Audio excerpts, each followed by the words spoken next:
Assalamualaikum warahmatullahi wabarakatuh. Dengan saya Melandu Ramadhani dari kelompok satu. Baik, di sini saya akan menjelaskan tugas membuat penjelasan flowchart dari soal nomor 2 nih. Nah, jadi kemarin kan kita disuruh membuat sheet program dari soal nomor 2, yaitu program C++.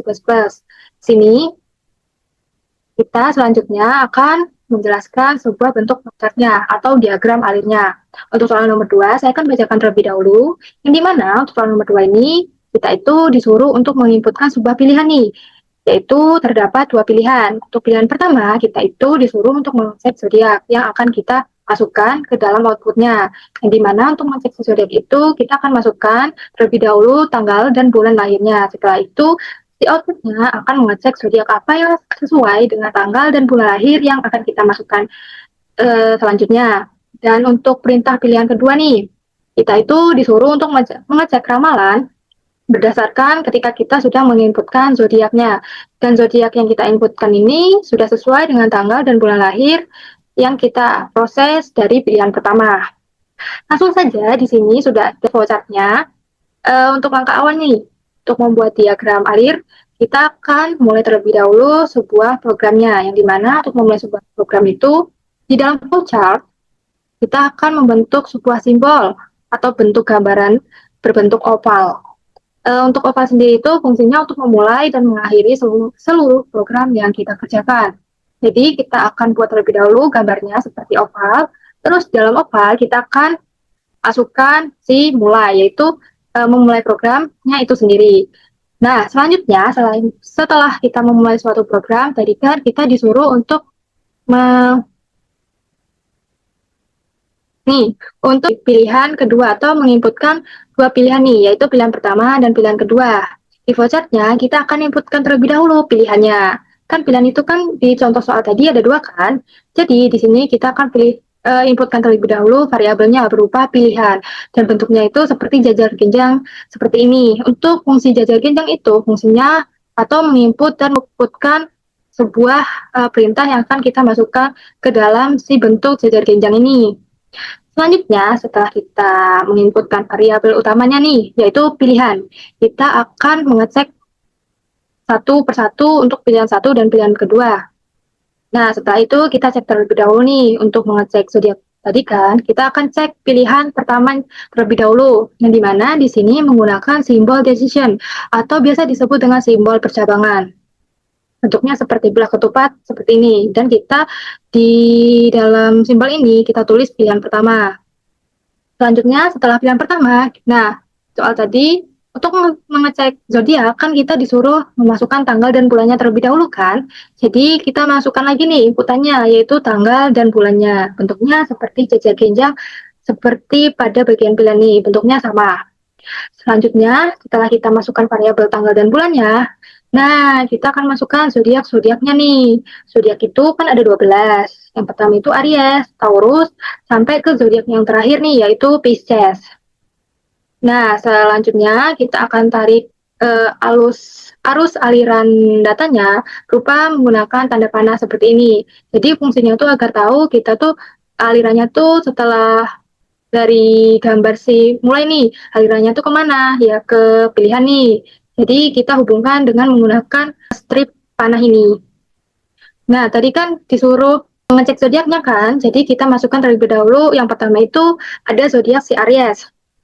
Nah, untuk mencetak si Aries, kita terlebih dahulu masukkan bulan dan tanggal lahir yang cocok dengan si zodiak Aries ini.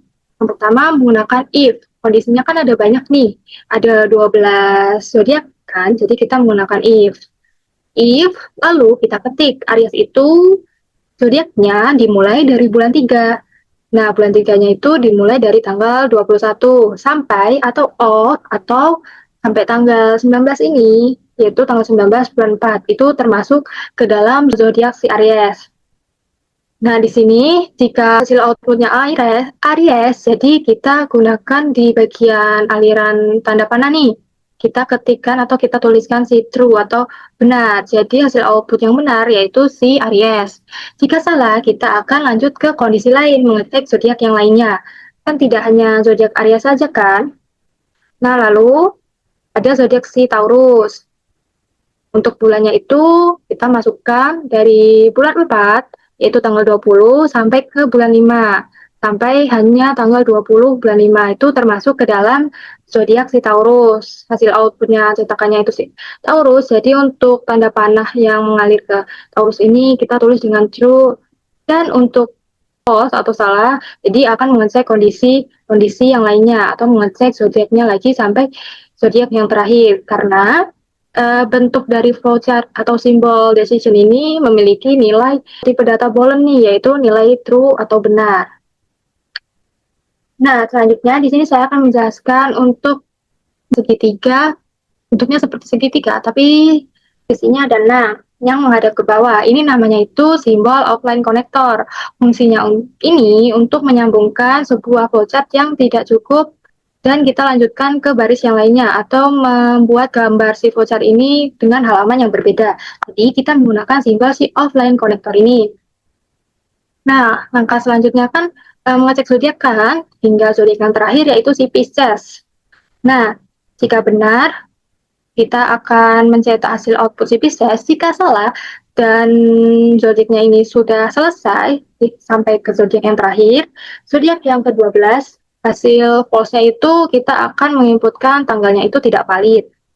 Nah, untuk flowchart pilihan yang pertama ini kan sudah selesai. Jadi kita akan melanjutkan untuk mengecek pilihan kedua. Nah, di sini jika tanggal dan bulan itu kan mengecek zodiak kan, jadi menggunakan true di sini. Jika salah, kita akan cetak false nih, yang bagian simbol decision nih, simbol percabangan. Jika benar kan cetak Aries. Jika salah, yang pilihan satu, kita akan langsung mengecek pilihan kedua. Nah, pilihan kedua sama simbolnya, yaitu menggunakan simbol belah ketupat, simbol percabangan, ataupun simbol decision. Jika salah, kita akan menginputkan pilihannya itu tidak tersedia. Jika benar, kita akan memasukkan ramalan-ramalan si zodiaknya itu. Nah, pilihan kedua, jika benar, kita akan menginputkan prosesnya terlebih dahulu nih. Untuk bentuk proses itu bentuknya persegi panjang. Kita masukkan variabelnya itu berupa pilih zodiak. Nah, langsung saja setelah kita masukkan pilih zodiak, prosesnya kita akan cek nih untuk zodiak pertama. Itu ramalannya apa? Menggunakan simbol percabangan lagi. Di dalam simbol percabangan ini kita akan masukkan nomor zodiaknya yaitu 1. Jadi, untuk si Aries itu simbol nomor zodiaknya itu nomor 1 sampai yang terakhir nomor 12 itu yaitu zodiak si Pisces. Nah, di dalam simbol percabangan kan ada nilai true or false nih. Jika benar, kita akan cetak isi ramalannya itu siapa. Nah, untuk nomor zodiak 1, misalnya 1 nih si Taurus. Jika benar, kita akan masukkan ramalannya menggunakan simbol jajar genjang nih, atau kita menginputkan ramalan-ramalannya. Yang pertama ini, ramalannya keberanianmu akan membuahkan hasil hari ini.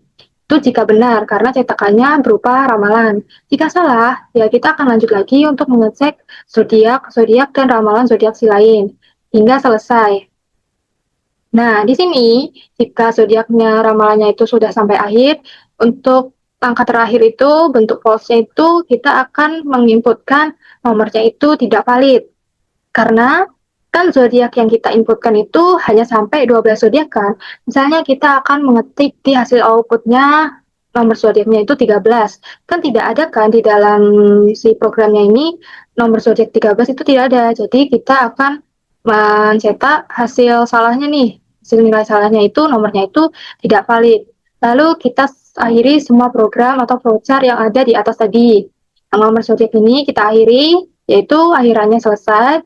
Dan bagian ini, nih, bagian si zodiak-zodiak ini, ramalan zodiaknya ini kita akhiri, kita alirkan ke bentuk oval selesai, dan yang terakhir untuk yang ini,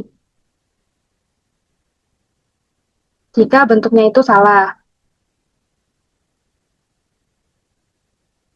Nah, di sini kan jika salah nih, ini jika hasil outputnya salah, pilihan keduanya itu tidak tersedia, atau kita masukkan pilihan nih, kan pilihannya itu hanya Ada dua kan, pilihan satu dan pilihan dua. Misalnya kita memasukkan pilihan tiga, kan di hasil programnya ini tidak ada pilihan ketiga. Jadi hasil outputnya atau inputnya kita cetak pilihan itu tidak tersedia. Lalu kita alihkan ke sini, lalu ke bawah, dan kita akhiri program yang salah itu, yang jika tidak ada pilihan.